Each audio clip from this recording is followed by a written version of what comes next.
Good morning. It's Carrington from Jewel in the Lotus Coaching. I am shooting one of my videos on the go. I'm literally in the car this morning. And I just decided to shoot a video talking about pujas. And as many of you know, I'm really passionate about puja, and I offer them about once a month. I have one this evening. And I wanted to share a little bit more about what a puja is, what happens at the pujas that I create, and then to answer any of your questions. Good morning, Dilip. Good morning, Michelle. Thank you all so much for tuning in. Thank you, Jeffrey. Yeah, this whole video is talking about what is a puja.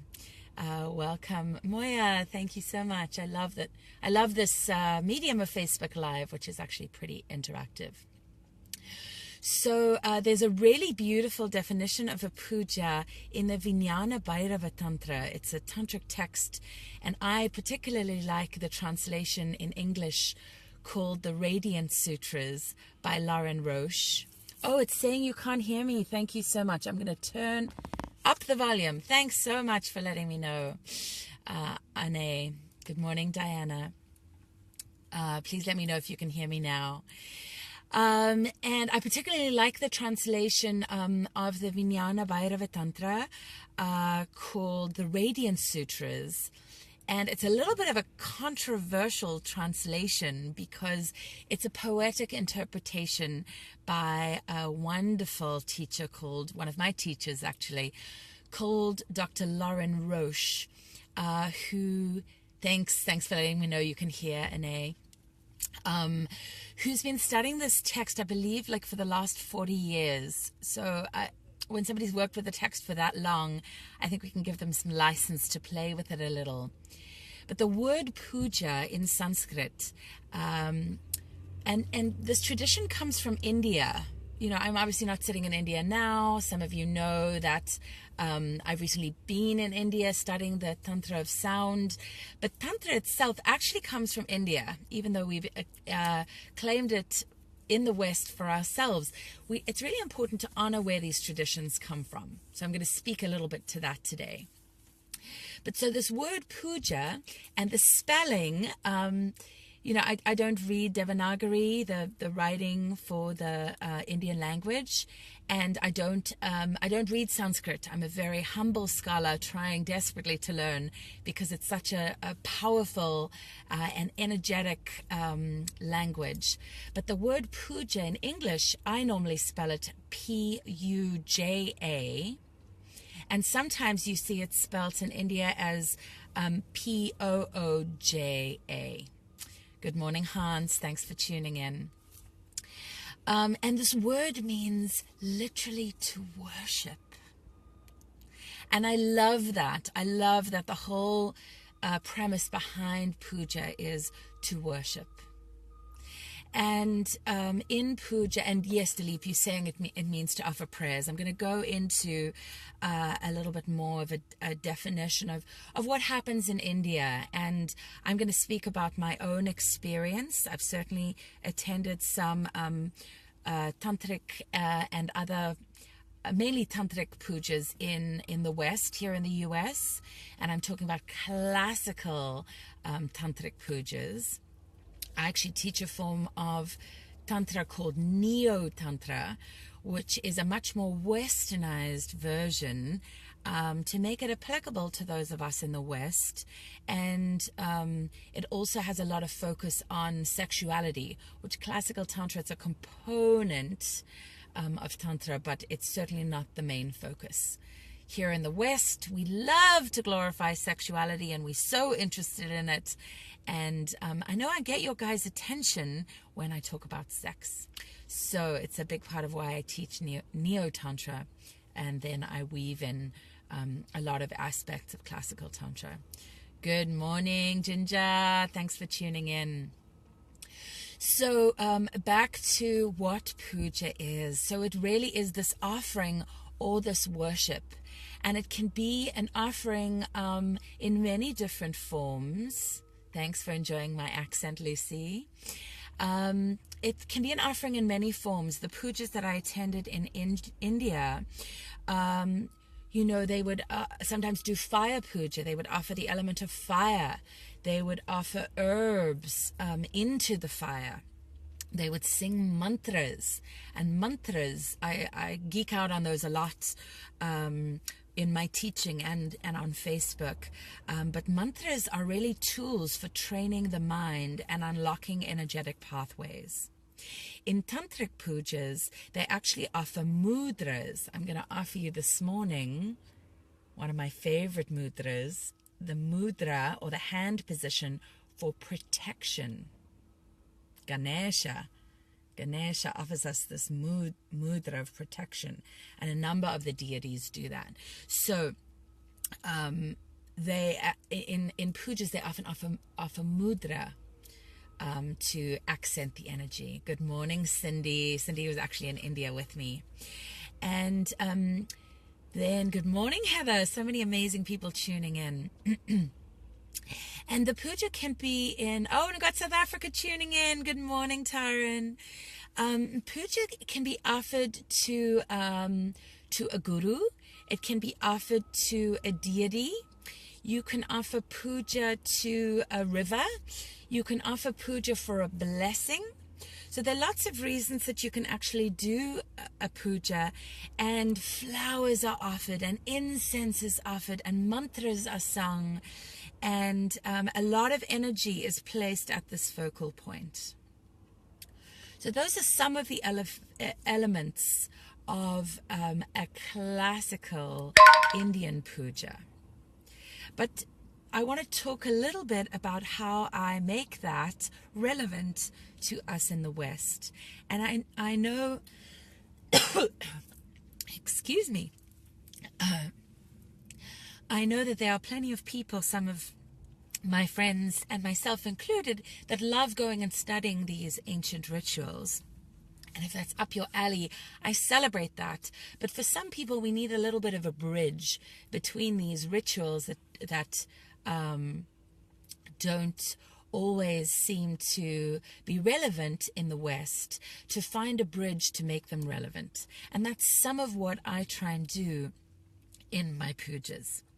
So in Tantra, we believe that the person and their body is the temple that holds the deity, that actually holds the divine itself.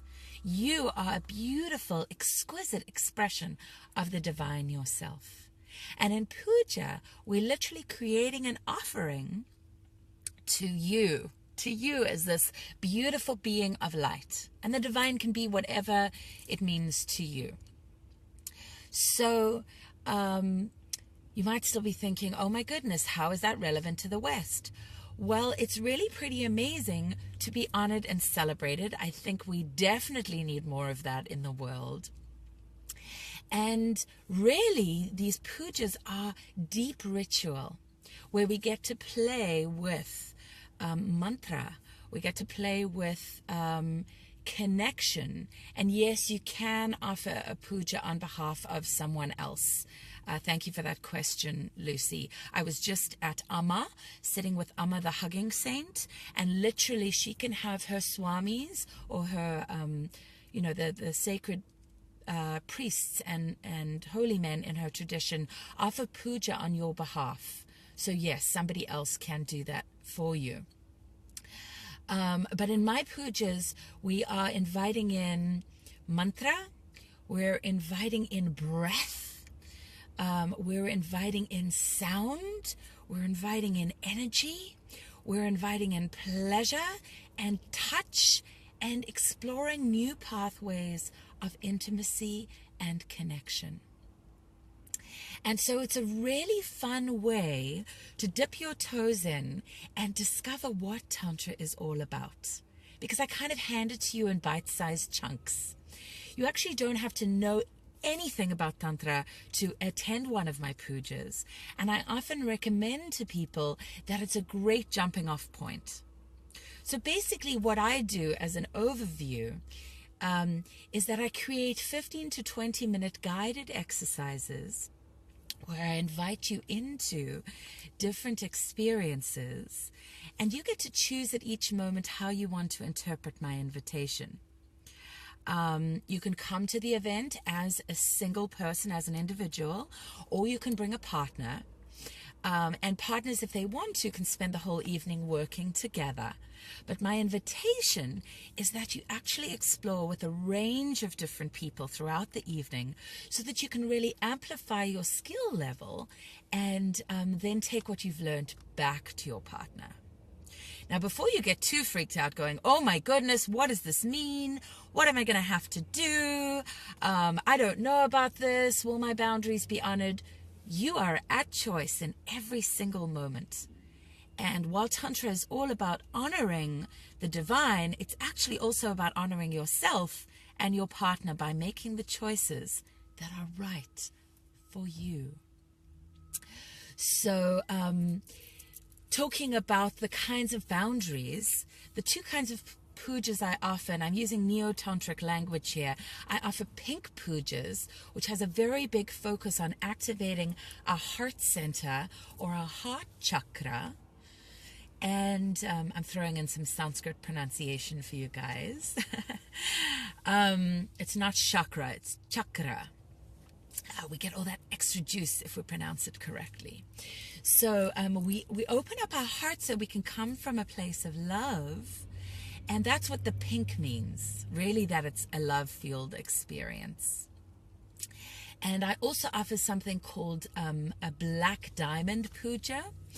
And we just rebranded that. We were using the term black sapphire, and I found out that that actually was offensive to some people, and so we changed the title to black diamond to be more inclusive and make sure it's welcoming, because it's really important to me at all of my events that all people of all races, genders, sexual orientation, relationship styles, all rainbows and flavors of people, that you feel welcome and celebrated.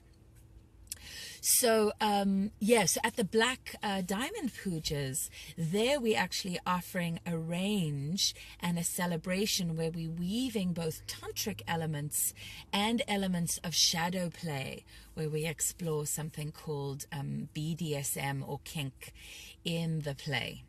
And the black specifically refers to the fact that we're weaving in kink elements. So I'm coming back to the boundaries, because I get asked this question so often, like, oh my goodness, what am I going to be expected to do at this class? And for all of my pujas, I actually keep the boundaries the same so that we create an experience and a container that's really safe and welcoming for all of you. So your clothes stay on at all times. I get asked this all the time. Do I have to get naked? Good morning, Marianne. Good morning, Deborah. I was just thinking of you this morning, Deb. So yes, your clothes stay on at all times. I have other classes where you can take your clothes off, but people will get deliciously distracted. Thank you, Marianne, for the compliment. People get so distracted when nudity is in the room, and so we keep our clothes on. And I really want the focus on exploring the connections and new pathways to intimacy. Welcome, Christy, which is why I keep the clothes on. Good morning, Erica. And the other thing that's really important is that there's no genital touching in the pujas. So genitals are lovingly off limits. And I do this to create a lot of safety for people. I certainly have plenty of events where the genitals are front and center stage, and you can come and, literally explore those. I have classes. One of them is called Polishing the Penis, Mind-Blowing Techniques of Erotic Massage, and another class called Sublime Surrender, Exploring the G-Spot and Female Ejaculation. If you go to my website, which is CarolineCarrington.com, you can learn more about when those classes are coming up. But so there's certainly opportunities for our genitals to be loved and honored. But at pujas, I want us to be able to explore and expand without missing all the exquisite degrees of pleasure and connection possible by rushing. People tend to have super highways of behaving and interacting, and I want to support you in creating even more possibilities in your connections. So genitals are lovingly off limits, and we keep our clothes on. And all of your pleasure is completely welcomed. So if in the interactions you are completely activated by Shakti or energy, and you really want to express that and scream it out loudly, you are more than welcome to do that. Your ecstatic expression is certainly welcome. Tears are welcome. Playing with your own boundaries and edges, I certainly invite that, and create ways to really support you around exploring that in a safe way. So it's a really powerful way to explore, and we actually journey together for about 3 hours. I'm an intensity junkie, and so I tend to offer people into even deeper dives. Most pujas that I've seen, NeoTantric pujas, are about an hour and a half. And this is really, I call it a magic carpet ride, where it's a journey that we go on together. And the arc of energy is actually pretty powerful and quite sublime. Literally, I watch faces and hearts open up and change. Good morning, Mara. Thanks for tuning in. Mara is one of my sensational assistants who will be assisting me at my puja this evening. And I run my pink pujas about once a month so that you can really create an opportunity for connection. It seems even more relevant both during the holidays right now, and given all the turmoil that's in the world, that we create spaces where we can come together and be loving and drop into our hearts and find ways for connection. So that's a big part of what I'm doing to support and facilitate change in the world right now, and to create a space where everybody is welcome, and to have an opportunity to be honored and adored and celebrated. So I'm going to give an opportunity shortly for some questions. So if you want to start putting questions in the comments below, you're welcome to do that.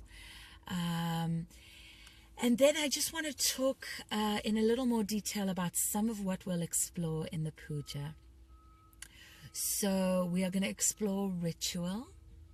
We're going to touch on using intention through a NeoTantric practice called sex magic.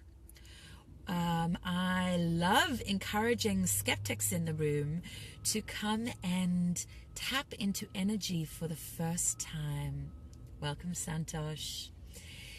So we're definitely going to play with energy. And it's totally okay if you don't even believe energy exists. I actually love those people.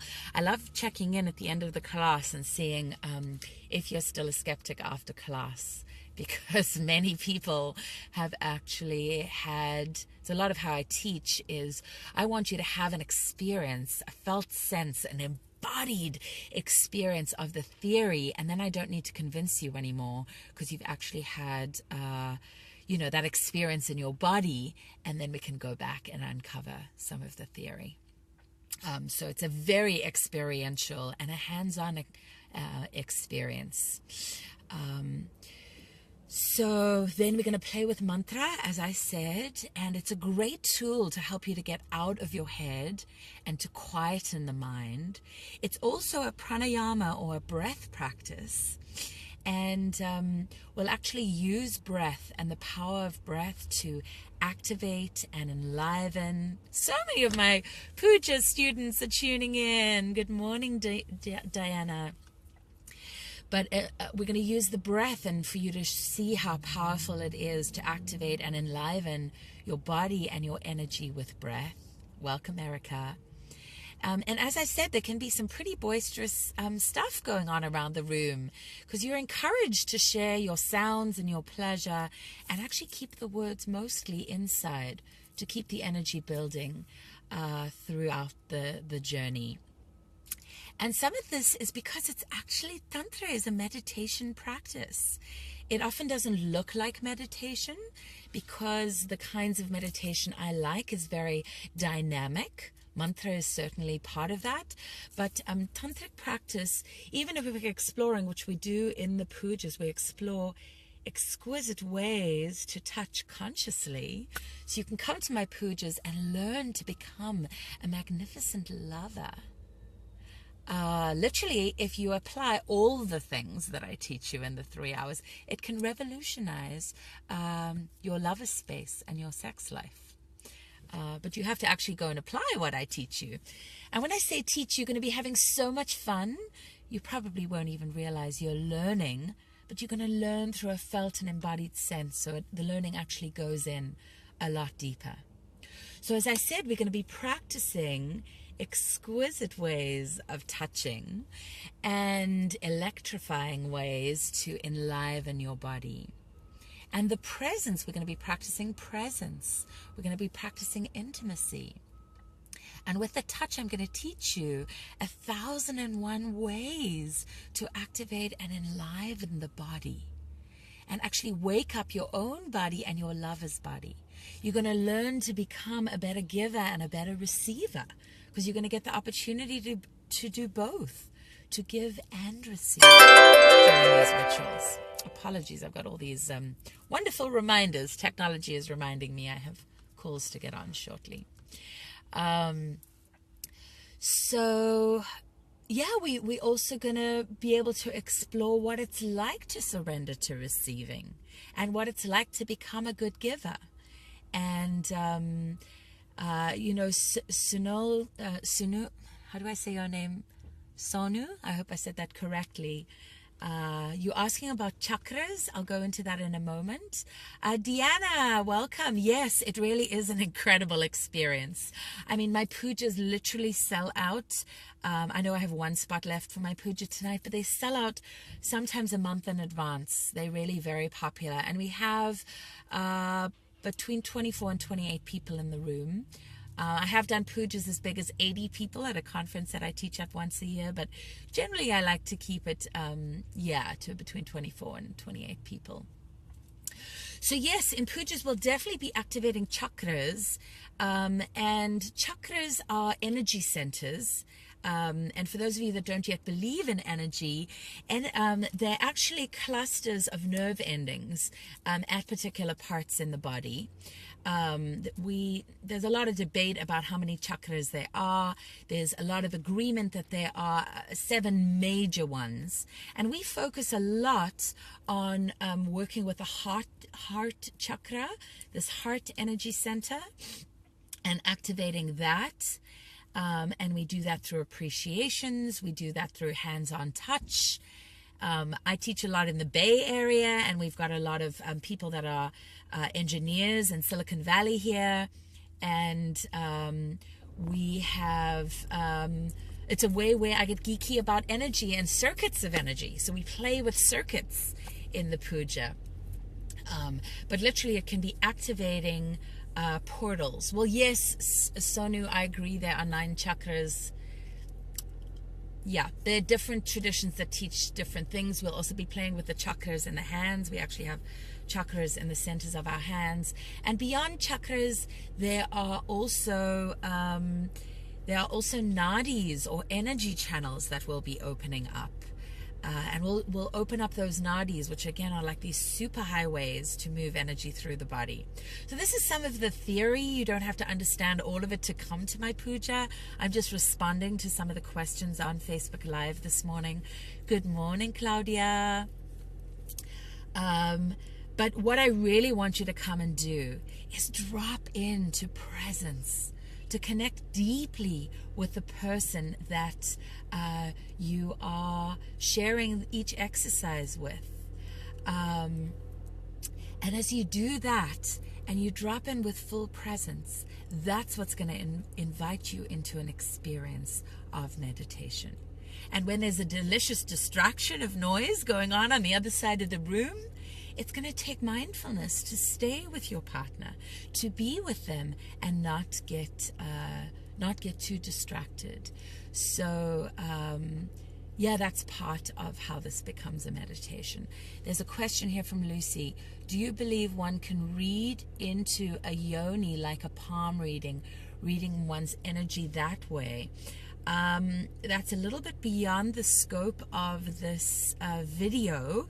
I'm not an expert on palm reading, although I like to think of myself as an expert on yonis. And yes, I definitely think of the yoni as the yoni verse. I think it can certainly hold a lot of our stories and can teach us a lot about ourselves and our partner or partners. And I think there's a lot of wisdom to be contained there. But I'm gonna cap that because this is really a video focused on pujas.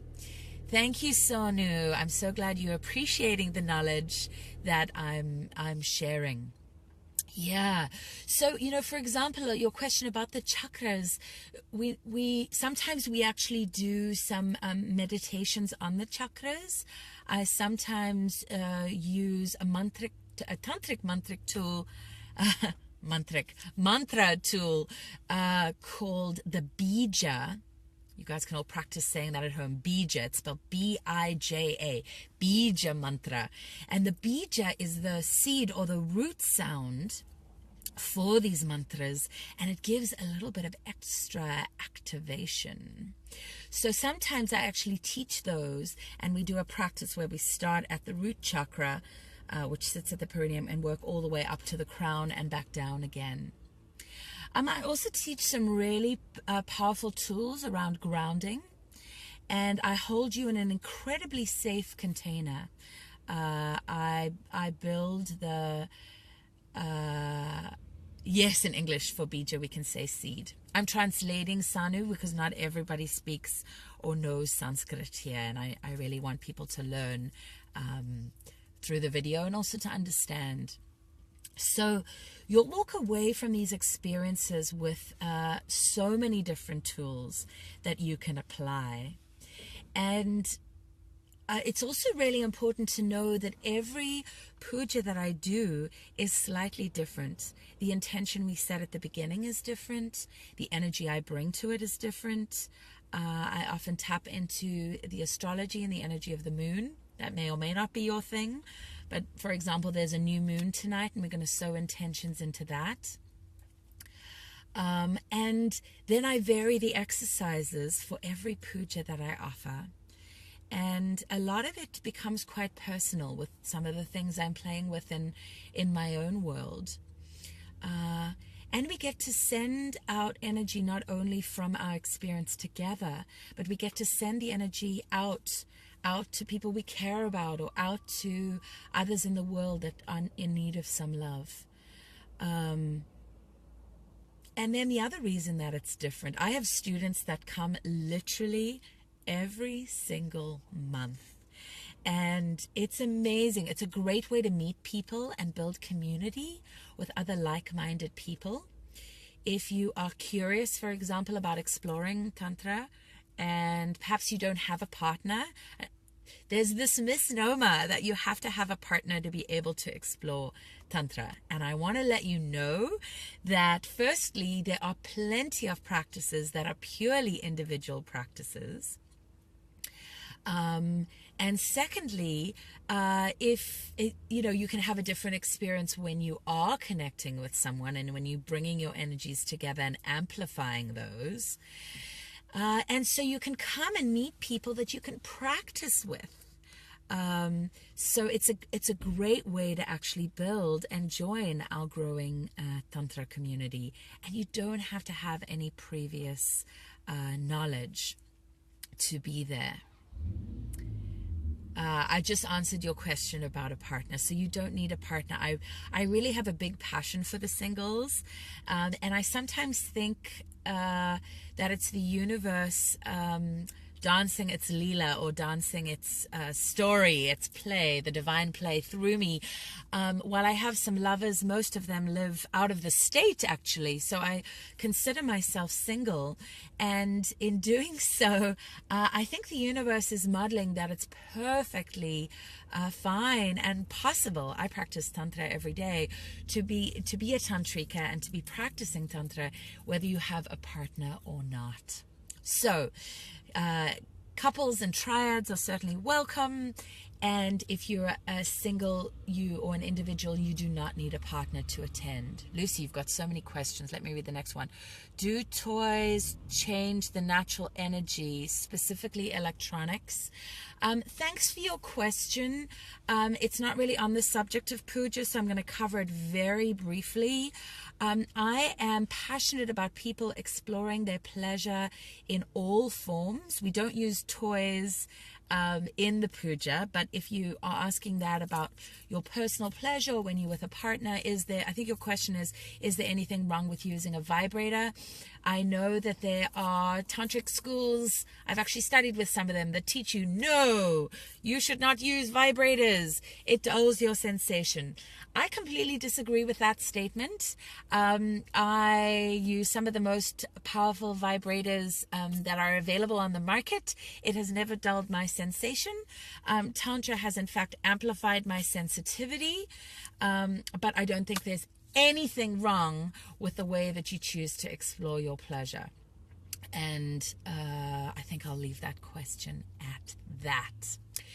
So I will put up some links in a little bit later on this video about how to sign up for my next pujas, because I'd love you to join us.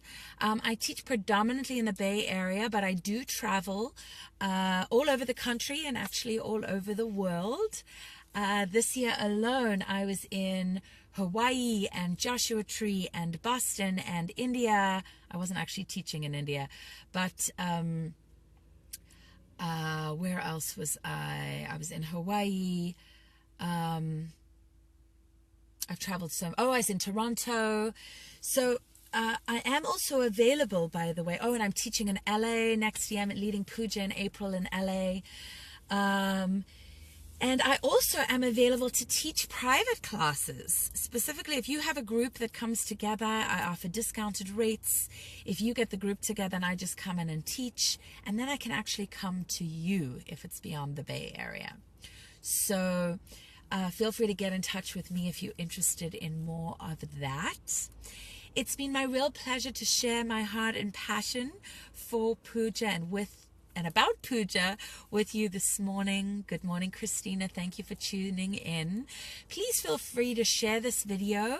And I do a lot of Facebook Live. I am loving this medium. And I invite you to actually subscribe. There's a button you can click, I believe, at the end of this video or at the end of this broadcast that'll actually give you a notification when I pop on live. And Lucy, questions are totally fine. I just wanted to stay focused on the topic this time. But I sometimes do actually leave open-ended questions on my Facebook Live. So feel free to let me know ahead of time when I give you notice. Sometimes I give you like 10 minutes or half an hour notice that I'm hopping on Facebook Live. If you do have any requests for videos about things that you want me to do a video on, feel free to pop it in the comments below, and you might inspire me and I get to do a video on your topic, because this is really a gift to you guys, and I want to be offering on topics that you're interested in. I'm just sharing whatever is relevant and on my heart, but if there's something you're particularly interested in, I may select your topic and do a video on that too. So, Sonu, I just came back from 3 weeks in India. I was there studying the Tantra of sound and Nada Yoga, the science of sound and how sound moves, how we use mantras through the body. I don't yet have another trip to India planned, but I am already energetically putting energy in going back soon. So I'm sending lots of love and blessings out to you for today. I look forward to connecting again very soon. I do have a great newsletter that goes out about once a week anywhere in the world, where I offer free tips and tools and videos, as well as information about my retreats and workshops that you can that you can find out about. You can actually access this newsletter for free wherever you are in the world. If you want to sign up, I recommend that you go to my website, which is www.carolinecarrington. That's all one word. The spelling should be here because you're on my Facebook Live, and then it's .com. You can sign up for my free mailing list there, and then you get me delivered right to your inbox. So thank you so much for tuning in. Thanks for your likes. Thanks for your questions. And I look forward to seeing you at a puja very, very soon. Namaste and have a beautiful day.